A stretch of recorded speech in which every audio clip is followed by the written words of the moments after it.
Shalom, Januari adalah bulan awal di tahun 2024. Saudara, saya mau mengingatkan bahwa gereja mempunyai resolusi. Apa itu resolusi? Adalah satu tuntutan, ya. Hasil musyawarah, hasil sesuatu yang kita doakan kepada Tuhan, sehingga itu menjadi tuntutan di dalam kehidupan kita. Apa itu? Yaitu hidup damai, bersyukur, sukacita, dan menjadi murid Kristus. Dan saudara, kita mempunyai tema tahunan, yaitu bicara tentang ajaran Kristus dan hidup di dalam karakter Kristus.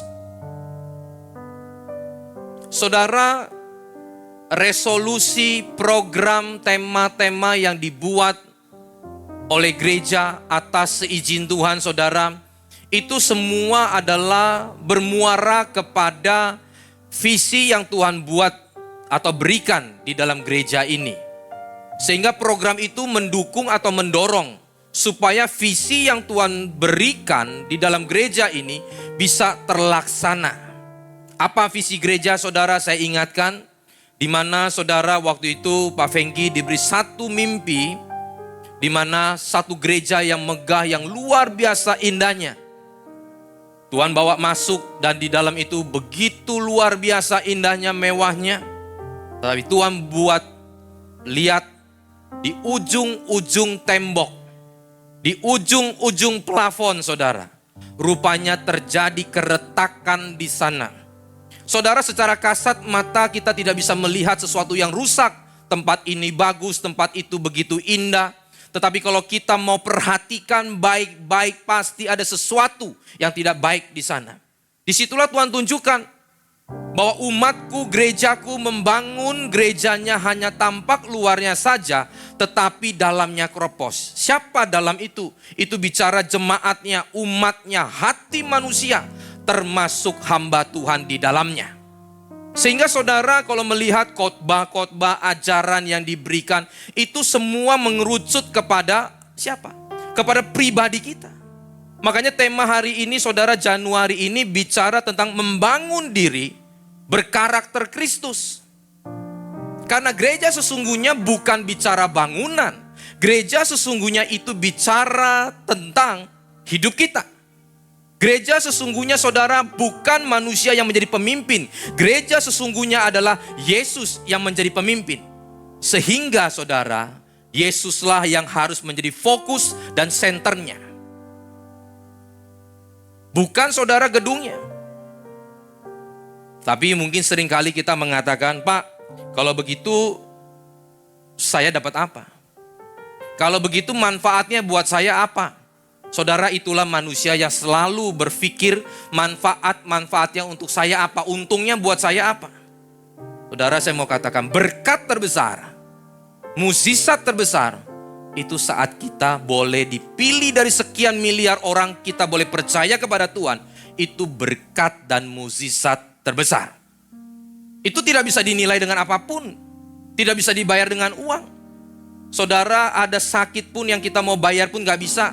Apalagi kalau bicara sorga, kita nggak mungkin pernah bisa bayar. Artinya itu adalah berkat terbesar. Tapi saudara, Tuhan juga akan selalu menjaga dan memelihara kita. Jangan pernah takut. Selama kita ada di dunia ini, pemeliharaan Tuhan sudah tunjukkan. Begitu banyak tokoh-tokoh Tuhan pakai burung gagak pun bisa pelihara hidupnya.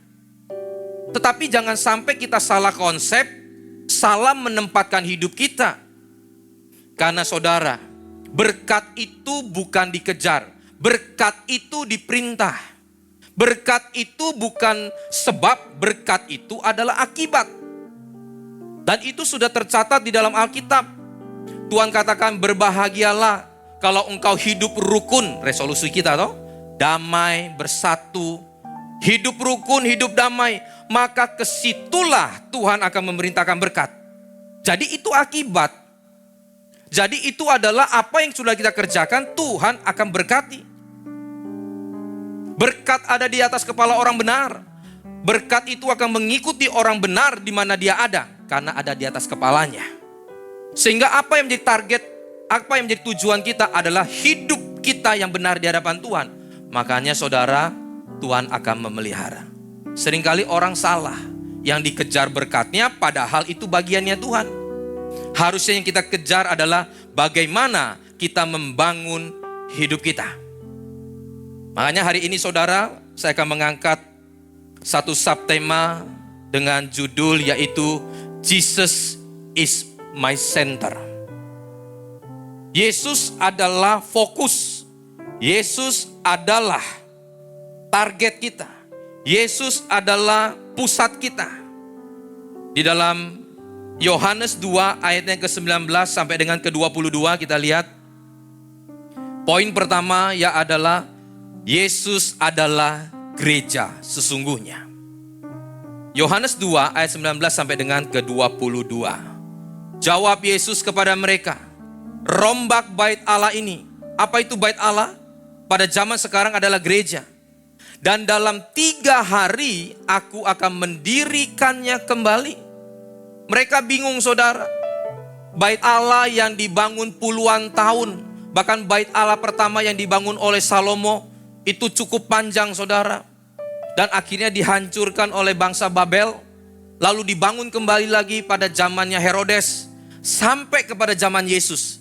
Dan Yesus menubuatkan bahwa bait Allah ini satu batu pun tidak akan tersusun rapi, artinya akan runtuh. Sehingga tahun 70 setelah Masehi, apa yang Yesus katakan terjadi. Bangsa Roma datang menjajah dan menghancurkan bait Allah. Sehingga apakah saat itu artinya kita tidak bisa lagi beribadah? Kalau saja bangunan yang menentukan kita beribadah kepada Tuhan, sehingga saat bangunan itu nggak ada, kita nggak bisa ibadah sama Tuhan. Kalau saja saudara gereja itu menentukan bahwa adanya Tuhan, satu ketika, siapa yang tahu? Who knows? Di tempat-tempat tertentu saudara, gereja dijegal, gereja dipersekusi, tidak boleh dibuka. Tetapi kalau gereja sesungguhnya adalah Tuhan, maka dimanapun dia, apapun yang terjadi, tidak ada satu orang pun yang bisa menghalangi dia berjumpa dengan Tuhan. Itu yang tidak didapat atau dimengerti orang pada saat itu. Sehingga mereka menjawab dengan apa? Di ayat yang ke-20-nya. Mereka mengatakan, lalu kata orang Yahudi kepada Yesus, 46 tahun orang mendirikan bait Allah ini. Dan engkau dapat membangunnya dalam 3 hari. Dia tanya, mana mungkin bait Allah yang begitu megah, begitu indah, 46 tahun kami bangun, sekarang mau dibangun dengan 3 hari. Mereka masih gak nangkep. Lalu Yesus menjawab di ayatnya yang ke-21. Tetapi yang dimaksudnya dengan bait Allah, apa? Tubuhnya sendiri. Sehingga Yesus adalah gereja sesungguhnya. Ayat 22. Kemudian sesudah ia bangkit dari antara orang mati, barulah teringat murid-muridnya bahwa hal itu telah dikatakannya. Dan mereka pun percaya akan kitab suci dan akan perkataan yang telah diucapkan oleh Yesus. Mereka baru ngerti. Setelah Yesus mati dan bangkit akhirnya saudara, inilah gereja sesungguhnya. Artinya apa? Artinya saudara, gereja boleh dibangun. Boleh punya bangunan yang indah, boleh renovasi. Kalau punya kemampuan bikin lebih indah supaya gereja ini bisa masuk orang lebih banyak, silakan saja. Tetapi saudara, hal utama yang tidak boleh tidak, bahwa kita harus membawa orang berjumpa dengan Tuhan. Ajarannya itu harus ditegakkan. Apa yang diajarkan saudara itu harus ajaran Yesus. Harus menjadi dasar yang mendasari semua ajaran yang lain. Sehingga ini menjadi penting Bapak Ibu. Karena apa? Kalau kita hari-hari ini melihat banyak orang, ya mungkin gak banyak lah, saya gak mau menyinggung saudara. Membawa orang itu, jemaat itu bukan kepada Tuhannya. Tetapi membawa jemaat saudara kepada dirinya atau kepada gerejanya. Dan itu yang terjadi. Saya pernah punya satu pengalaman. Di mana awal-awal gereja base baru buka, saya gabung ya. Tahun 2006 bulan April. Januari itu di Singapura, April buka di Jakarta. Saya gabung di hari pertama. Saya langsung jadi penyanyi saudara, singer maksud saya, ya. Gini-gini ya, jelek-jelek gini ya, suaranya lumayan gitu, ya. Nah, nyanyi singer saudara, Dan saya ingat benar ada satu tema yang dibuat waktu itu, ya, bertuhan bukan bergereja. Saya berpikir waktu itu nggak ngerti toh. Loh, saya ada di gereja kok bukan bergereja. Lalu diterangkan, orang yang bertuhan pasti dia bergereja. Tetapi orang yang bergereja belum tentu dia bertuhan. Apa maksudnya? Dia menjadi rohani, menjadi orang yang punya Tuhan kalau di gereja. Tapi kalau orang sudah keluar dari gereja, sudah. Mohon maaf, bahkan ada kalimat yang mengatakan begini. Kalau orang Kristen di dalam gereja, itu malaikat dibuat minder katanya. Saking rohaninya. Saking rohaninya pokoknya Bapak Ibu. Sampai bisa melayang dia. Tapi begitu dia keluar gereja, setan dibuat minder. Saking jahatnya. Setan pun minder. Nah itu saudara, akhirnya saya juga pernah alami. Waktu gereja belum buka di Jakarta, saya juga sempat ke beberapa tempat diundang teman saya ke sana. Sehingga kita hanya bergereja, pulang ya mabok lagi, pulang gak beres lagi. Tetapi saat saya masuk di dalam gereja BES, salah satu ajaran saudara yang awal-awal gereja dibuka itu ini bicaranya. Karena waktu itu kalau gereja baru dibuka itu kita harus memberikan satu warna khusus. Nah ini juga bertepatan dengan awal tahun toh. Satu ciri khas. Gereja ini mau dibawa kemana? Gereja ini seperti apa? Mimbarnya apa? Sehingga itu Pak Fengki terangkan. Bertuhan bukan bergereja. Kenapa saudara? Karena kalau orang bergereja itu tidak ada bedanya dengan orang beragama. Mereka juga datang di tempat ibadah-ibadah yang lain, tidak ada bedanya. Mereka juga menyebut Allah, menyebut apa yang lainnya. Dengan caranya sendiri mereka datang minta, hanya minta. Apa bedanya? Tetapi Tuhan, di dalam kebenaran firman Tuhan, itu bukan sekedar menjadikan dia Tuhan. Tetapi dia harus menjadi Tuhan di dalam kehidupan kita. Karena Tuhan di dalam terjemahan asli dikatakan kurios. Tuhan di atas segala Tuhan. Oh ini dampaknya luar biasa Bapak Ibu. Sehingga kita di gereja, di pekerjaan, di rumah tangga, dimanapun berada. Kita punya pemimpin, kita punya kepala, kita boleh punya bos. Tetapi di atas mereka itu ada Tuhan. Sehingga waktu kita bekerja bukan sekedar kepada manusia. Tapi kita bekerja seperti kepada Tuhan. Waktu saudara dan saya di gereja kita ada Tuhan. Waktu kita di luar pun ada Tuhan yang mengawasi kita. Sehingga bukan hanya rohani di dalam gereja, tapi di luar pun kita juga harus berrohani. Nah itu yang akhirnya saya resapi saudara. Makanya firman Tuhan kan juga katakan, setialah dengan perkara kecil, maka perkara besar akan Tuhan berikan kepadamu. Kenapa? Karena dia bekerja bagi Tuhan. Tuhan sudah mempercayai hidupnya. Siapa salah satu contoh di dalam Alkitab? Yaitu Yusuf di dalam Kejadian 39 ayatnya yang ke-9 sampai dengan ke-10. Kejadian 39 ayat yang ke-9 sampai dengan ke-10. Saudara pasti sudah tahu cerita tentang Yusuf ini.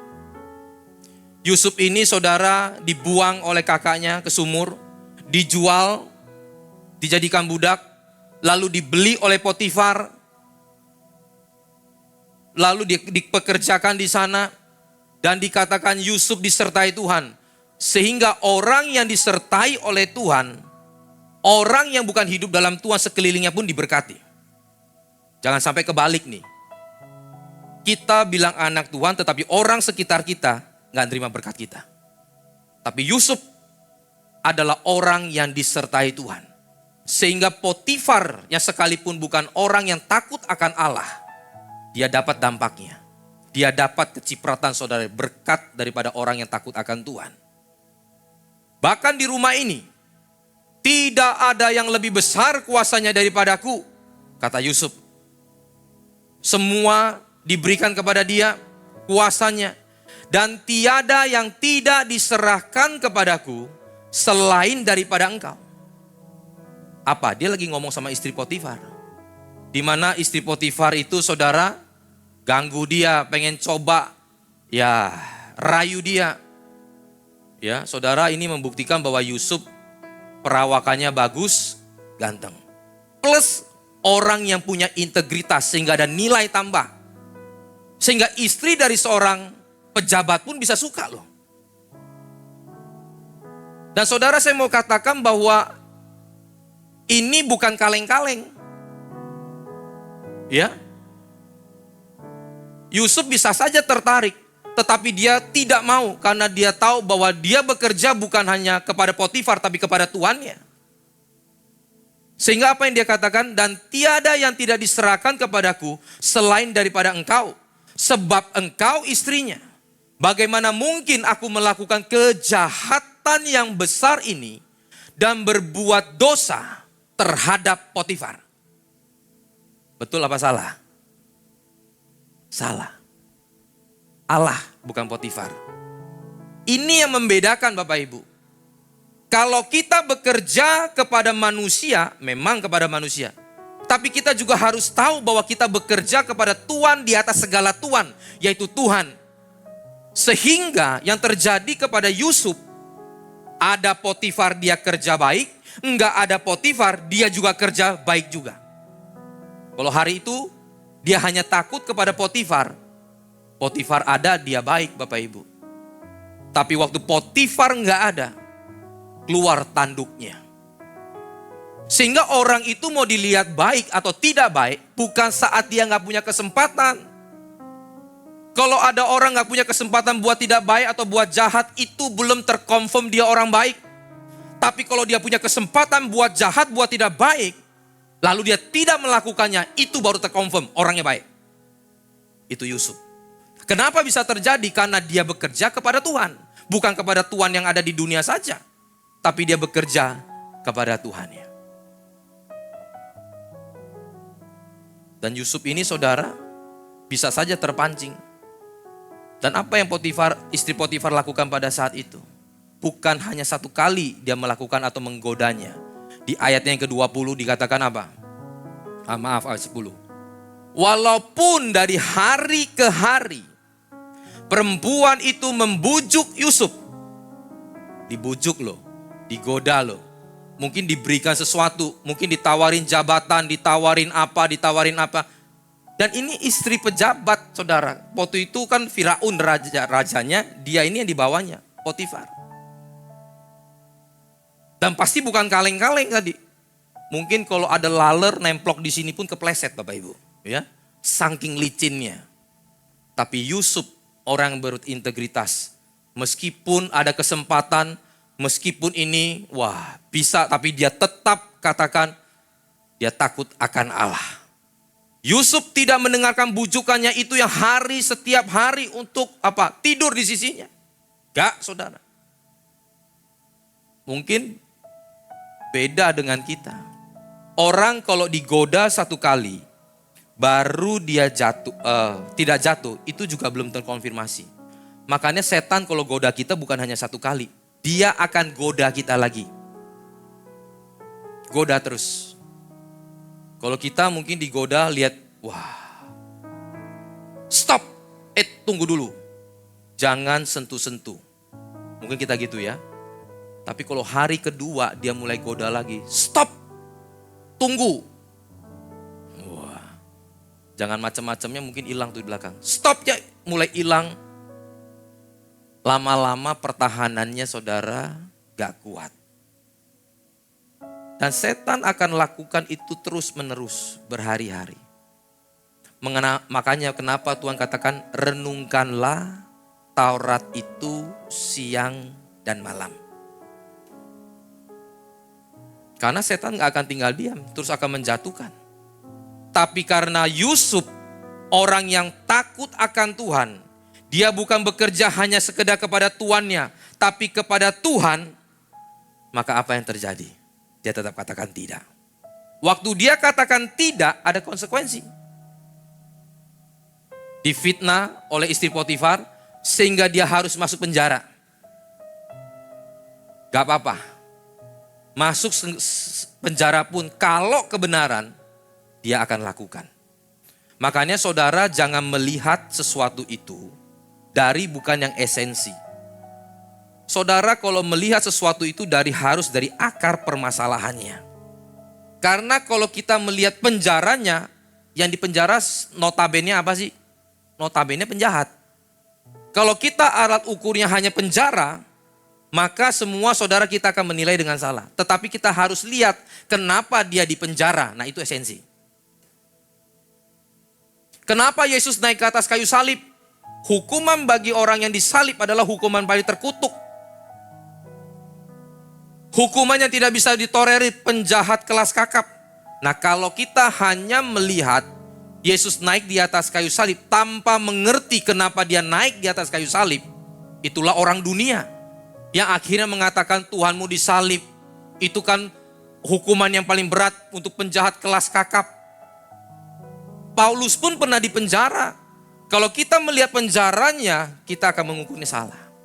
Tapi kita harus melihat kenapa dia dipenjara. Kenapa dia ada di atas kayu salib. Sehingga kita melihat dengan clear menemukan kebenarannya.